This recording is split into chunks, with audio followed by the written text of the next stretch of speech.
I think the whole world breathed a huge sigh of relief. Finally, the end to the pandemic was in sight. But it's been months since then, and while some social restrictions have lessened, we're still in a pandemic.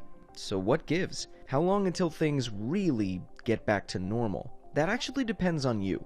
Well, not just you, but everyone that is able to get a COVID-19 vaccine, because that's our best bet and fastest way out of this thing. A large majority of COVID-19 deaths in the United States are coming from those who are unvaccinated. You see, a pandemic doesn't end until the virus is no longer widespread, and to slow or even stop it from spreading, a vast majority of people need to become immune. Immunity can happen either by getting and surviving the illness or by getting a vaccine. In both scenarios, your body creates the antibodies necessary to fight it off. And once enough people have developed an immunity, we get what is called herd immunity. This protects not just those who are immune, but people who are unable to get a vaccine or are unlikely to survive the illness, like newborns or people who are immunocompromised. This is because if lots of people are immune, the virus has less opportunity to spread, making it unlikely for those who aren't immune to encounter it. For everyone that's doubting this is even possible, I want to let you know that we've seen this happen for diseases like measles, smallpox, and polio, where vaccines help to establish a herd immunity and have either eliminated the disease completely, like polio and smallpox, or make it very rare, like measles. We have already been through things like this. It's possible to beat this thing with your help.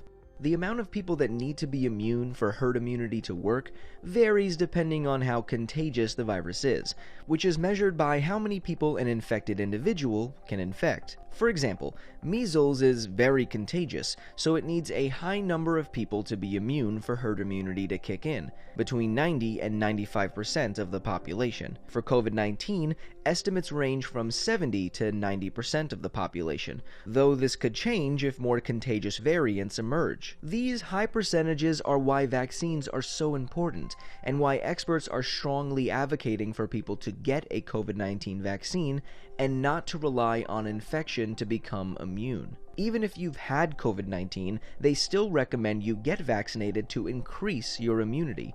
In fact, herd immunity has never been achieved for any major infectious disease like COVID-19 without vaccination. If we didn't have a vaccine, the virus would continue to spread, cause unnecessary infections and deaths, keep mutating, and become harder to control. So far, as of June 2021, world vaccination numbers are pretty low. In some countries, over 50% of their population has received at least one dose of a COVID-19 vaccine. The United States, for instance, just reached this number, but the majority of countries have a much lower percentage, and worldwide, only 10% of people have gotten at least one dose. I know some people are nervous about getting the vaccine, but if this helps even a little bit, Triangle Bob got the vaccine and nothing bad happened to him. And if you watch Life Noggin, you know that bad things always happen to him. But yeah, he's fine. So, if you're already vaccinated, thank you for helping us all get this pandemic under control. And if you're not vaccinated yet, please, please, please get vaccinated to help get the numbers up, stop the spread and mutations of the virus, and get things back to normal. I personally really miss Rhombus's parties. They are wild. I mean, 8-layer dip, that's too much.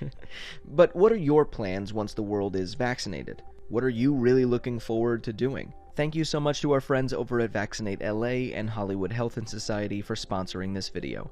For more information on how to get vaccinated, visit the website on the screen here.